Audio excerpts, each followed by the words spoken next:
जब मुंबई का मैंने घर छोड़ा तो बिहार में लाखों निषाद के दिल में मैंने घर बना लिया है। मुझे कोई फर्क नहीं पड़ता है और मुकेश सहनी के पास रहने के लिए बहुत सारा घर है।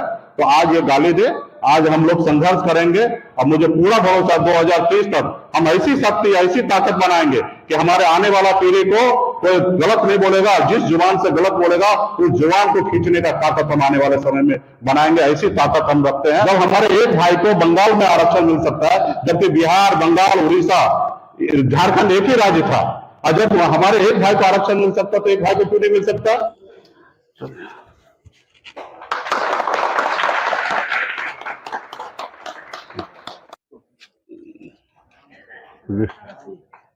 रख दिए। बहुत बहुत धन्यवाद। आज अमर शहीद जुब्बा सहनी सभागार में तमाम हमारे मीडिया बंधु यहाँ पे उपस्थित हुए हैं। आप सभी को बहुत बहुत धन्यवाद। और युवा नेता, राष्ट्रीय प्रवक्ता स्वर्ण सेना से यहाँ पे उपस्थित है पुरुषोत्तम राज जी, आज वीआईपी पार्टी को सदस्यता ग्रहण किए हैं। एकदम जोशीला नौजवान है। इनको पार्टी के तरफ से बड़ा दायित्व दिया जाएगा पटना में, खास करके छात्र विंग को मजबूत करने के लिए, और सह प्रवक्ता बनाया जाएगा। इसके लिए आज ब्राह्मण समाज आते हैं और एकदम क्रांतिकारी युवा हैं और आज इनको पार्टी का सदस्यता लिए हैं। विशेष तौर पे इनको बधाई और धन्यवाद देता हूं।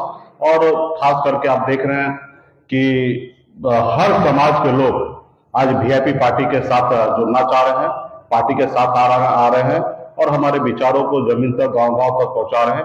इसके लिए तम साथी को बहुत बहुत बधाई देता हूं कि आपने हम पे भरोसा किया, और पार्टी भी आपको आने वाले समय में हमेशा ख्याल रखेंगे, ध्यान रखेंगे। बहुत बहुत धन्यवाद। साथियों, आज आप सभी को जानकारी में है कि कुरन्नी विधानसभा का उपचुनाव हो रहा है। वहां पे हमारी प्रत्याशी चुनाव मैदान में है और नीलाभ जी को हमने टिकट दिया है। ब्राह्मण समाज से है, भूमिया समाज से आते हैं। अब मजबूती से हम लोग चुनाव लड़ रहे हैं। मुझे ये समझ में नहीं आ रहा है कि खास करके भाजपा के प्रदेश अध्यक्ष संजय जायसवाल जी को इतना मुकेश सहनी से दर्द क्यों है। मतलब मैं ये जानता था कि उनके सपना में मैं आता हूं और कुछ जरूरी से ज्यादा आने लगा, और आज तो उलूल जुलूल बयान देने लगे हैं। ऐसा बयान देने लगे हैं कि ऐसा लगता है कि कोई रोड छाप पार्टी का प्रदेश अध्यक्ष है। भाई, भारतीय जनता पार्टी का प्रदेश अध्यक्ष है, देश दुनिया के सबसे बड़े पार्टी का प्रदेश अध्यक्ष है। थोड़ा सा अपनी पार्टी का गरिमा रखिए। आप अपने विरोधी जो भी नेता, उनके बारे में जो भी बोलना बोलिए, एक तर्क के साथ बोलिए। लेकिन जो मर्जी होता है वो बोल देते हैं कि भाई मुकेश सहनी बी टीम है, मुकेश सहनी नीतीश कुमार जी का एजेंट है, मुकेश सहनी कोई गुर्गा है। तमाम ऐसे ऐसे पैसे का आरोप लगा रहे, लाखों करोड़ों खोखा का आरोप लगाने लगते हैं। तो मुझे लगता है कि मैं गरीब, पिछड़ा, अति पिछड़ा समाज का बेटा हूं।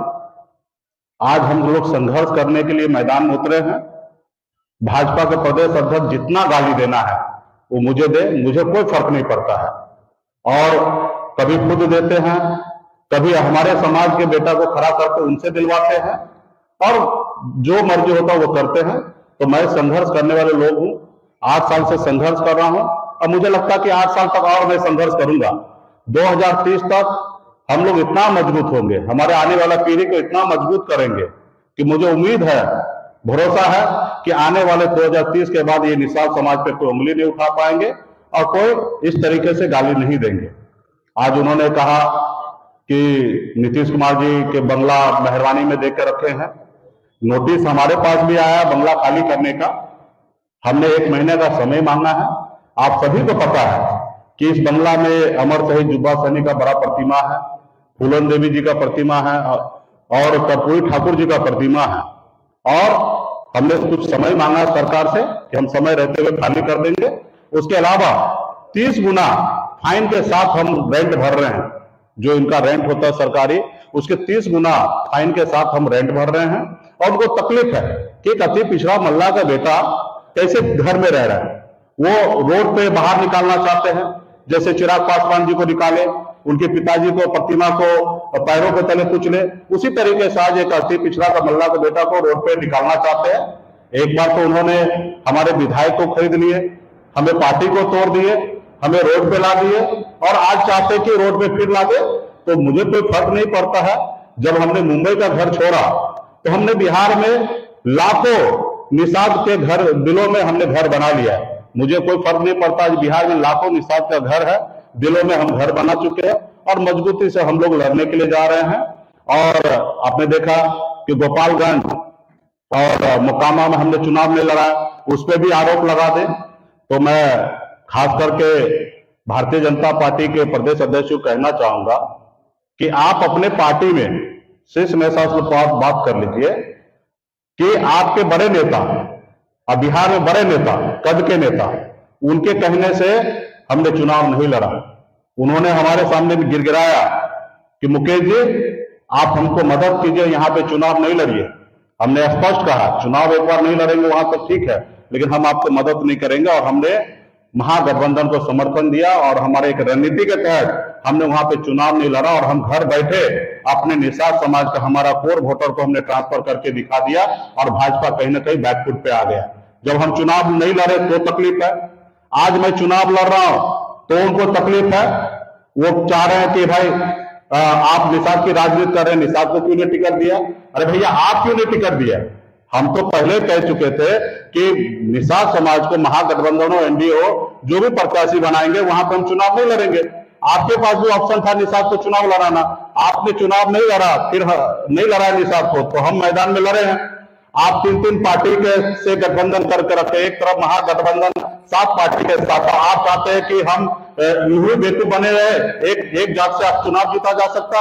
हमने वहां पे मजबूती से भूमियार समाज से हमने वहां पे अपर कास्ट में हमने टिकट दिया है और हम उनसे गठबंधन किए, हम जनता से गठबंधन किए। आपके जैसे हम चिराग पासवान जी के पास घुटने पे टेक नहीं दिए, आपने हमारे पास भी घुटने पे टेकने के लिए आए थे, लेकिन हमने आपकी बात नहीं माना। आपने चिराग पासवान जी के पास घुटने पे टेका, हमने तो जनता के बीच में गए और जनता से गठबंधन किया। मुझे पूरा भरोसा है कि निषाद समाज को जितने बड़े संख्या में वहां वोट है, उसी तरीके से वहां पे अपर कास्ट का 65,000 वोट है और अपर कास्ट भी अगर चाह लेगा कि हमारा अपना समाज का बेटा यहाँ से प्रतिनिधित्व करे तो निश्चित तौर पर वहां पर हम चुनाव जीत के आएंगे। और इसी पॉलिसी के साथ हम लोग वहां पे चुनाव लड़ रहे हैं। हम कोरम पूरा करने के लिए चुनाव नहीं लड़ रहे हैं, हम वहां पे चुनाव जीतने के लिए लड़ाई लड़ रहे हैं। और मैदान में आपने देखा कि बचाव में हमारे पास अपना आधार वोट 30,000 है, यहाँ पे हमारा अपना आधार 30-35,000 वोट है। यहाँ पे जिसके पास 50-55,000 वोट आएगा उनका चुनाव जीत होगा और हमें 15-20,000 वोट चाहिए। अगर भूमियार समाज अगर पूरा अपर कास्ट हमें वोट दे देते हैं तो हम 15 से 20,000 वोट से हम जीतेंगे। तो यहाँ पे भाजपा लड़ाई में ही नहीं है और हमने वहां पे प्रत्याशी बनाया उनको, और इसके लिए भी आज उनको तकलीफ है। आज यही बंगला, आप नीतीश कुमार जी को धन्यवाद दीजिए कि मुकेश सहनी को बंगला में अभी तक है तो आपको एड्रेस मिल जाता है। ठीक 4-5 दिन पहले, जो 3 महीना पहले बिहार सरकार के मंत्री थे भाजपा के, वो इस बंगले पर रात को 11 बजे आए और हाथ पैर जोड़ रहे हैं कि मुकेश जी हमारे साथ, हमको मदद कीजिए। दिल्ली में भी फोन पे बात कराएं। अगर ये बंगला खाली हो गया रहता तो आप कहां हमको ढूंढते? ये तो नीतीश कुमार जी को धन्यवाद दीजिए। तो रात को बात कुछ और करते हैं, बंद कमरे में बात कुछ और करते हैं, रोड पे आप गाली देते हैं, गाली दिलवाते हैं। तो भैया आज हम संघर्ष करने के लिए मैदान में उतरे हैं। आप हमको जितना गाली देना है दीजिए, मुझे कोई फर्क नहीं पड़ता है।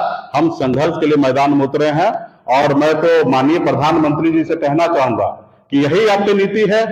आप सबका साथ, सबका विश्वास और विकास करने की बात करते हैं। आप कहते हैं अपने आप को मैं अति पिछड़ा का बेटा हूं, और आपकी पार्टी के लोग देखिए किस तरीके से अति पिछड़ा को बेटा को आज खड़ा हो रहा, उसको आप खत्म करने में लगे हुए हैं। आज हमारे पार्टी को आपने तोड़ दिया, हमें बाहर कर दिया। तो इसके लिए कहीं ना कहीं माननीय प्रधानमंत्री जी को, गृह मंत्री जी को भी सोचना चाहिए। उनके पार्टी के लोग बिहार में किस तरीके से कर रहे हैं कि मुझे लगता है कि उनकी दिमागी हालत आज भाजपा प्रदेश अध्यक्ष का ठीक नहीं है।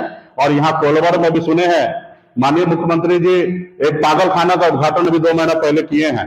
तो मैं तो चाहूंगा कि भाजपा के वरीय नेता ये आपके नाव डुबाने वाले हैं। इससे पहले संजय जायसवाल जी को ये पागल खाना भेज के उनको दिमागी हालत ठीक करवाइए, क्योंकि एक भाजपा के प्रदेश अध्यक्ष बताइए, बच्चे के जैसे रो रहे हैं, बच्चे के जैसे गाली दे रहे हैं, वो भी पिछड़ा समाज के लोगों को गाली दे रहे हैं। तो ये करना बंद करें, और मैं मुंह खोलूंगा ना तो भूचाल आ जाएगा। हमको चुप रहने दीजिए, हम चुप हैं, नाम नहीं ले रहे हैं तो नहीं लेने दीजिए। नहीं तो हमने कहा ना 4 दिन पहले आपके एक पूर्व मंत्री बंगला में आके गया, हाथ पांव जोड़ के गया, दिल्ली में बात कराएं। और जब हम चुनाव नहीं लड़े, वो भाजपा का बड़ा नेता, जब संजय जायसवाल चड्डी पहनना नहीं सीखे थे, उस समय से बड़ा नेता है, उनकी इज्जत मैंने किया, इसलिए हमने 2 जगह चुनाव नहीं लड़ा। वहां पे हम पे आरोप लगा दिया कि आपने महागठबंधन से पैसा ले लिया, इससे पैसा ले लिया। अरे भैया, आप अपने नेता से बताओ कि कितना पैसा दिए हम चुनाव नहीं लड़े, ये आप स्वयं आप डिक्लेयर करो। और आप भाजपा के बड़े नेता जो बिहार में कुछ नेता है वजूद वाला, जैसे नित्यानंद राय जी हैं, ऐसे लोग बोले प्रेस कॉन्फ्रेंस करके, मैं कल नाम के साथ डिक्लेयर करूंगा। तो अभी हम नाम नहीं बोल रहे हैं, तो ये आपका गरिमा है, इसलिए शांति रहिए। और निषाद समाज का बी टीम हम अगर दूसरे का, तो आप ए बना लीजिए ना, आप ए बना लीजिए। मेरा नाम क्या है, निषाद को आरक्षण लागू कर दीजिए और मैं आपके ए टीम में आ जाता हूं, बगैर कंडीशन का, बगैर शर्त का। लेकिन आप वो करेंगे नहीं, आरक्षण देंगे नहीं। और मैं अगर यहाँ पे चुनाव लड़ रहा हूं, किसी को समर्थन दे रहा हूं, तो आपको तकलीफ हो रहा है। ये पार्टी वोट काटने के लिए नहीं है, ये पार्टी 2018 में बनाओ और 20 तक 2 साल में इस पार्टी के पास इतना ऊर्जा है, इतना ताकत है कि 2020 का सरकार जब बना, उस सरकार बनाने में अहम रोल वीआईपी पार्टी का था। जितना रोल अगर बीजेपी का था, 74 विधायक के साथ उनके पास अगर उतना रोल था, सरकार बना, वही रोल हमारे पास था। अगर हम समर्थन नहीं देते तो भी सरकार नहीं बनता, जेडीयू समर्थन नहीं देते तो भी सरकार नहीं बनता, मांझी जी समर्थन नहीं देते तो भी सरकार नहीं बनता, और भाजपा समर्थन नहीं देता तो भी सरकार नहीं बनता। यानी कि 4 पार्टी मिलकर सरकार बनाए, और 74 हो या 4 हो, सबके पास पावर वही था सरकार बनाने में। तो इसलिए ये पार्टी चुनाव लड़ने के लिए और जीतने के लिए आया है, इसलिए शांति से आप लड़िए, जनता के बीच में जाइए, हम भी जनता के बीच में जाएंगे, हम भी अपनी बात रखेंगे, हम अपने लोगों के लिए लड़ाई, हक अधिकार के लिए लड़ाई लड़ते हैं। आपको ए टीम बनाना है, कल दिल्ली में घोषणा कर दीजिए कि निषाद को आरक्षण लागू करते। भैया, दिल्ली में आरक्षण है, बंगाल में आरक्षण है, देश एक है, संविधान एक है, देश के प्रधानमंत्री एक है, फिर हमें आरक्षण क्यों नहीं मिल रहा है? या आप आके प्रेस कॉन्फ्रेंस करके बोल दीजिए कि मुकेश सहनी जी जो आप मांग कर रहे हैं वो जायज नहीं है, नाजायज है, हम कल से आरक्षण मांगना बंद कर देंगे। आपने 2014 में हमसे वादा किया, आपने आरक्षण लागू नहीं किया, 15 में आपने वादा किया, आरक्षण लागू नहीं किया, 20 में वादा किया, आपने आरक्षण लागू नहीं किया। तो भाई 3-3 बार आपने वादा करके आरक्षण लागू नहीं कर रहे, या बता दीजिए कि हम गलत मांग कर रहे हैं, तो हम परसों से मांगना बंद कर देंगे अगर नाजायज मांग है तो। जब हमारे एक भाई को बंगाल में आरक्षण मिल सकता है, जबकि बिहार, बंगाल, उड़ीसा, झारखंड एक ही राज्य था, और जब हमारे एक भाई को आरक्षण मिल सकता तो एक भाई को क्यों नहीं मिल सकता? तो इसलिए हमारी एक पॉलिसी के तहत हम बिहार में लड़ाई लड़ रहे हैं, संघर्ष कर रहे हैं। और मैं तो कहा ना कि हम लोग मछली मारने वाले का बेटा है, सर उठा के जीना सीख रहे हैं। और ये लोग तरह तरह के गाली देते हैं, तरह तरह के आरोप लगाते हैं, तरह तरह के परेशान करने में लगे रहते हैं। आज बताइए, एक अति पिछड़ा का बेटा एक घर में बंगला में है, वो भी 30 गुना फाइन के साथ हम बंगला में रेंट देके रह रहे हैं, तो इनको इतना तकलीफ है भाई?